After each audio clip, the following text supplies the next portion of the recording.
Finland का tourist visa apply करना चाहते हो और रिफ्यूज़ल से डर रहे हो या फिर आपकी ऑलरेडी रिफ्यूज़ल आ चुकी है, तो इस वीडियो में कंप्लीट डिटेल मिलेगी कि किन कारणों के करके आपकी रिफ्यूज़ल आई है। सब्सक्राइब कीजिए हमारे इस चैनल को और टूरिस्ट वीज़ा में आने वाले अपडेट्स के बारे में अप टू डेट रहिए। तो जहां तक बात की जाए आज के टाइम में रिफ्यूज़ल्स की, रिफ्यूज़ल रेट बहुत ज़्यादा पीक पे हैं और जैसे कि मैंने बताया 4 बारी अप्लाई करके 5 बारी अप्लाई करके भी लोग बैठे हैं जिनको कि समझ में नहीं आ रहा कि उनका रिफ्यूज़ क्यों हुआ है।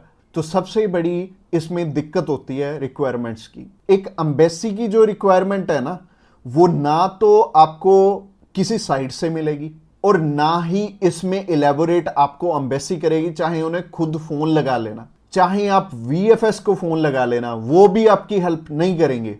और तीसरी चीज आती है यहाँ पे कंसल्टेंट्स।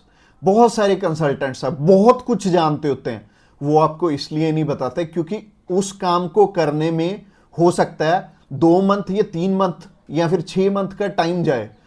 तो मेनली बात यही है कि जब भी हमने टूरिस्ट वीज़ा अप्लाई करना है, हम ध्यान से देख लें कि हमारी रिक्वायरमेंट पूरी हो रही है और किसी अच्छे कंसल्टेंट के थ्रू ही अप्लाई करना। मैं तो एक चीज़ बोलता हूं कि बड़े नाम के पीछे तो कभी मत जाना। देखो अभी कोई बड़ा नाम है तो उन्हें कोई फर्क नहीं पड़ता कि आपका वीज़ा आए चाहे आपका रिफ्यूज़ हो। बट हाँ, जैसे हमारे जैसी कंपनीज हैं जो कि अप्लाई करने का भी खर्चा बहुत कम लेते हैं और इसके बाद भी आपको पूरी पूरी सपोर्ट करते हैं हर एक फील्ड में, हर एक चीज में आपकी डॉक्यूमेंटेशन बहुत अच्छे से बनाते हैं। क्योंकि जितने नॉमिनल कॉस्टिंग हम लेके चल रहे हैं ना, अगर आपका वीजा आएगा तभी हमारा बेनिफिट है। अगर आपका वीजा आएगा, आप 10 रेफरेंस हमें दोगे तभी हमारा बेनिफिट है, अदरवाइज हमारा कोई बेनिफिट नहीं है। जो पर्सन आपसे ऑलरेडी 25,000 50,000 रुपए एडवांस में ले रहा है, उन्हें आपकी प्रोफाइल से कोई मतलब नहीं है। अच्छा, दूसरी तरह के कंसल्टेंट ये हैं कि जो हायर साइड पे 20-25 हजार रुपए आपसे पहले भी लेते हैं और 10 लाख रुपए बाद में भी लेंगे। उन्हें भी आपकी प्रोफाइल से बहुत हद तक कोई मतलब नहीं है क्योंकि उन्होंने आपसे एडवांस ले लिया है और उन्हें यह फर्क नहीं पड़ता कि आपका वीजा आए या ना आए। वो अगर 10 केस अप्लाई करेंगे तो उसमें से एक वीजा तो वैसे ही आ जाता है, तो उनके 10 लाख रुपए तो वैसे ही बन गए। तो उन्होंने आपकी टेंशन क्यों लेनी है? तो सिंपल सी बात है, मैंने आपको अपना मोटिव बता दिया है कि हम रिक्वायरमेंट आपकी अच्छे से क्यों फुलफिल करवाते हैं जब भी आपने टूरिस्ट वीजा अप्लाई करना होता है।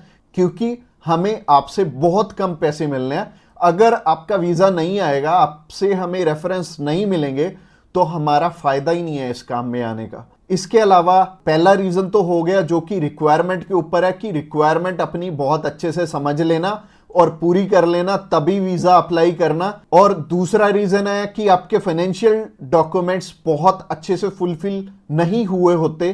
तो फाइनेंशियल डॉक्यूमेंट्स अगर अच्छे से पूरे नहीं होंगे तो एम्बेसी आपको वीजा, आप ही बताइए, कैसे देगी? उन्हें एक प्रॉपर प्रोफाइल चाहिए, उन्हें ऐसी प्रोफाइल चाहिए कि स्टेप बाय स्टेप आपके सारे डॉक्यूमेंट्स आपस में मैच कर रहे होने चाहिए। जैसे कि आपका जो ऑक्यूपेशन है, वहां से आपकी कितनी मंथली इनकम आ रही है और क्या वो उसी प्रोफेशन से इनकम आ रही है आपकी, और आपके फाइनेंशियल्स आपस में मैच कर रहे होने चाहिए, तभी आपका वीजा लगेगा।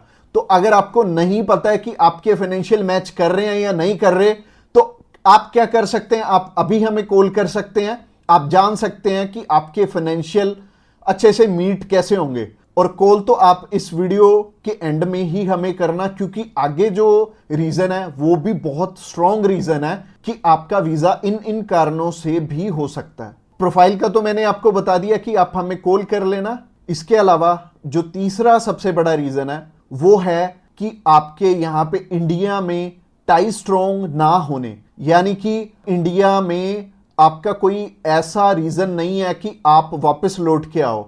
जैसे कि मैरिड है अगर कोई, तो उनकी वाइफ उनका रीजन बनती है वापस आने का, और अगर कोई अनमैरिड है उसको थोड़ी सी प्रॉब्लम ही आती है। बट इसका भी सोल्यूशन है कि आप बेटर है, अगर आप 20-21 साल के हो, 22 साल के हो, तो बाहर जाने के लिए मैरिज तो करोगे नहीं, तो कर क्या सकते हो आप अपनी मम्मी या फिर अपने पापा में से किसी एक जने को अपने साथ में अप्लाई करवा लो। इससे क्या होगा कि अगर मम्मी आपके साथ जा रही हैं, आपका नहीं है वापस आने का स्ट्रॉन्ग रीजन, बट उनका बन गया, तो उनके चक्कर में आपका भी वीजा आ जाने वाला है। तो आप कर कह सकते हो या फिर मम्मी या फिर पापा को अपने साथ में अप्लाई करवा लो, तो ज्यादा अच्छा रहेगा, आपका भी टाई स्ट्रॉन्ग हो जाएगा। तो तीसरा रीजन हो गया। रीजन नंबर 4 की तरफ बढ़ते हैं। और जो चौथा रीजन है वो ये रीजन है कि आप यहां पे घूमने के लिए जा रहे हो, आपका पर्पस मैटर करता है। जब आप कवरिंग लेटर बना रहे हो तो कवरिंग लेटर ये तो आपके हाथ में नहीं है, ये तो आपके कंसल्टेंट के हाथ में है कि आपका पर्पस बहुत ज्यादा स्ट्रांग होना चाहिए, तभी आपको एक कंट्री वीजा देगी। और वीजा उन्हीं को मिलेगा, लाखों लोग अप्लाई करते हैं जिनका की एक पर्पस होगा, जिनका एक कारण होगा बाहर जाने का। वीजा सिर्फ उन्हें ही मिलने वाला है जिनका एक रीजन बहुत ज्यादा स्ट्रांग होगा। तो रीजन बहुत ज्यादा आपका स्ट्रांग बनाएंगे अगर आप हमारे थ्रू अप्लाई करेंगे।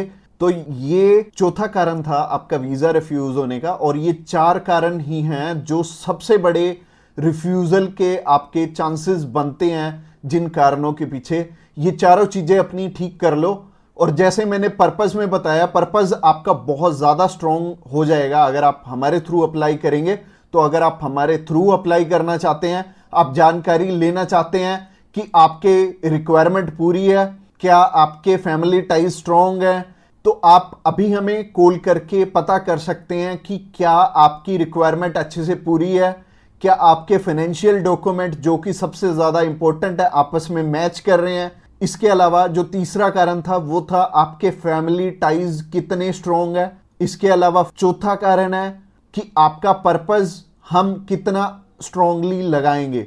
इसके ऊपर आपका वीजा डिपेंड करेगा। और वीजा चाहे आप फर्स्ट टाइम अप्लाई कर रहे हो, चाहे ऑलरेडी आपके एक रिफ्यूजल है, 2 है, 3 है, 4 है, जितनी मर्जी आपकी रिफ्यूजल्स हैं, मैटर नहीं करती। हमारे पास बहुत सारे लोग आते हैं, एक पर्सन का हमने अप्लाई करके दिया था और उनका टोटल 12 बार रिफ्यूज था, 13th टाइम उनका वीजा आया था। और मोस्टली लोग 1 बारी, 2 बारी, 3 बारी, तो बहुत सारे लोग रिफ्यूज होते हैं।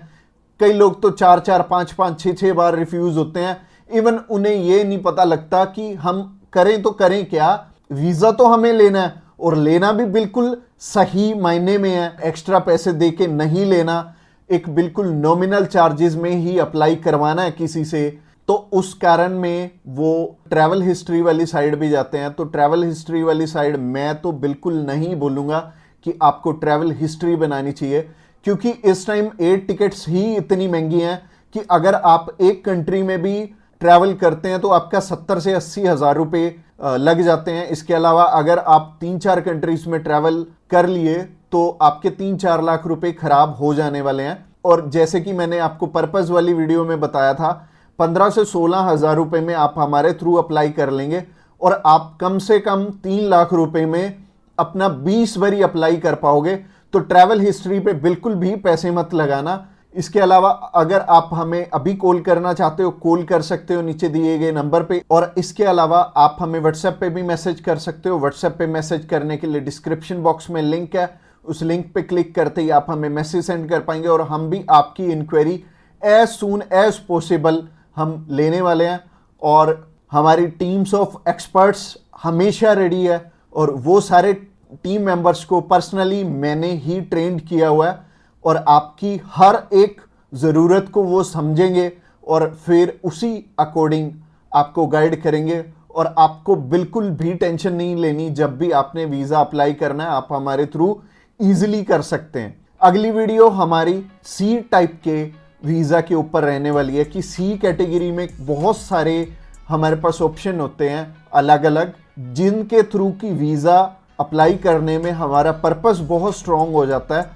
तो सी टाइप में जैसे कि बिजनेस वीज़ा हो गया, स्पोर्ट्स वीज़ा हो गया, कल्चर वीज़ा हो गया, मेडिकल वीज़ा हो गया, तो ये सारे वीज़ा के बारे में हम बात करने वाले हैं, जो कि हमारी नेक्स्ट वीडियो रहने वाली है। तो आपने क्या करना है, हमारी नेक्स्ट वीडियो को भी जरूर ध्यान से देखना। Thanks a lot for watching this video till the end, और मिलते हैं किसी बढ़िया सी वीडियो में नेक्स्ट टाइम।